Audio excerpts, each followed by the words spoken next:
तेरी सदा ही जय हो। नवरात्रि पूजन विधि 17 अक्टूबर 2020 शनिवार से नवरात्रि प्रारंभ है। नवरात्रि के प्रत्येक दिन माँ भगवती के एक स्वरूप श्री शैलपुत्री, श्री ब्रह्मचारिणी, श्री चंद्रघंटा, श्री कुसमांडा, श्री स्कंद माता, श्री कात्यायनी, श्री कालरात्रि, श्री महागौरी, श्री सिद्धिदात्री की पूजा की जाती है। यह कर्म आश्विन शुक्ल पक्ष प्रतिपदा को प्रातःकाल शुरू होता है। प्रतिदिन जल्दी स्नान करके माँ भगवती का ध्यान पूजन करना चाहिए। सर्वप्रथम कलश स्थापना की जाती है। कलश स्थापना विधि देवी पुराण के अनुसार माँ भगवती की पूजा अर्चना करते समय सर्वप्रथम कलश की स्थापना की जाती है। घट सुख, समृद्धि, वैभव और मंगल कामनाओं का प्रतीक माना गया है। कलश के मुख में विष्णु जी का निवास, कंठ में रुद्र तथा मूल में ब्रह्मा जी स्थित हैं और कलश के मध्य में देवीय मातृ शक्ति निवास करती है।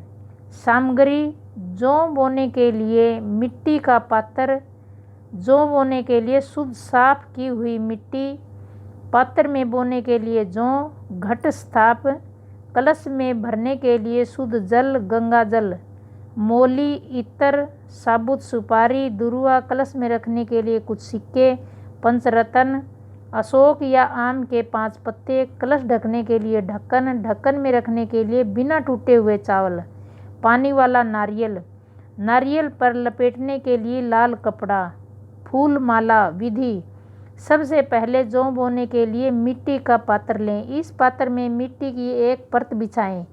अब एक परत जौ की बिछाएं। इसके ऊपर फिर मिट्टी की एक परत बिछाएं। अब फिर एक परत जौ की बिछाएं। जौ के बीज चारों तरफ बिछाएं ताकि जौ कलश के नीचे न दबे। इसके ऊपर फिर मिट्टी की एक परत बिछाएं। अब कलश के कंठ पर मौली बांध दें। कलश के ऊपर रोली से ओम या स्वास्तिक लिखें। अब कलश में शुद्ध जल, गंगा जल कंठ तक भर दें। कलश में साबुत सुपारी, दुर्वा, फूल डालें। कलश में थोड़ा सा इत्र डाल दें। कलश में पंचरत्न डालें। कलश में कुछ सिक्के रख दें। कलश में अशोक या आम के 5 पत्ते रखें। अब कलश का मुख ढक्कन से बंद कर दें। ढक्कन में चावल भर दें। श्रीमद् देवी भागवत पुराण के अनुसार वैदिक मंत्रों से भली भांति संस्कृत उत्तम तीर्थ के जल से पूर्ण और सूर्ण तथा पंचरत्न मई होना चाहिए। नारियल पर लाल कपड़ा लपेट कर मौली लपेट दें। अब नारियल को कलश पर रख दें। शास्त्रों में उल्लेख मिलता है कि नारियल का मुख नीचे की तरफ रखने से शत्रु की वृद्धि होती है। नारियल का मुख ऊपर की तरफ रखने से रोग बढ़ता है, जबकि पूर्व की तरफ नारियल का मुख रखने से धन का विनाश होता है। नारियल की स्थापना सदैव इस प्रकार करनी चाहिए कि उसका मुख साधक की तरफ रहे। ध्यान रहे कि नारियल का मुख उस सिरे पर होता है जिस तरफ से वह पेड़ की टहनी से जुड़ा होता है। अब कलश को उठाकर जौ के पात्र के बीचों बीच रख दे। अब कलश में सभी देवी देवताओं का आह्वान करें। हे सभी देवी देवता और माँ दुर्गा, आप सभी 9 दिनों के लिए इसमें पधारें।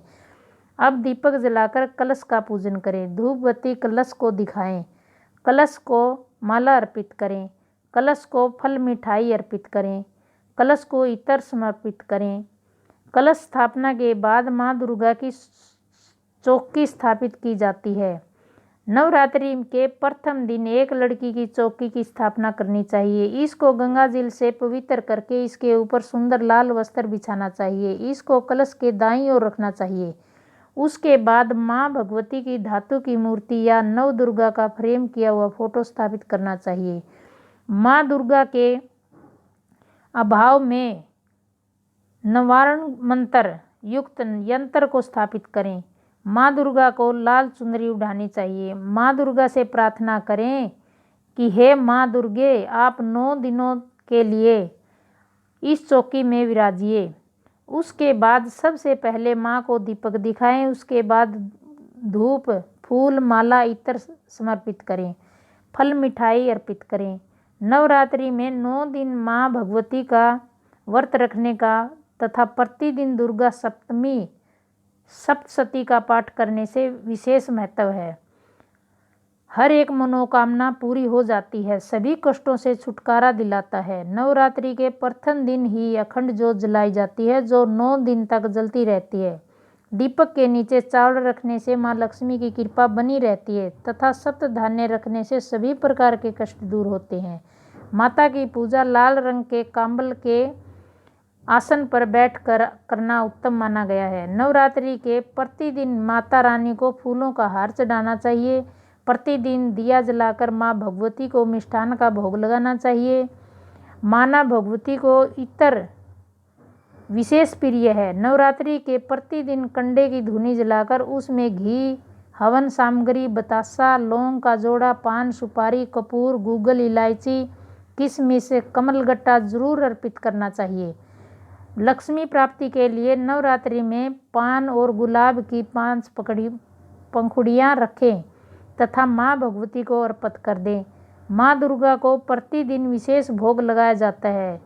किस दिन किस चीज़ का भोग लगाया जाता है ये हम विस्तार से आगे बताएंगे। प्रतिदिन कन्याओं को विशेष पूजन किया जाता है।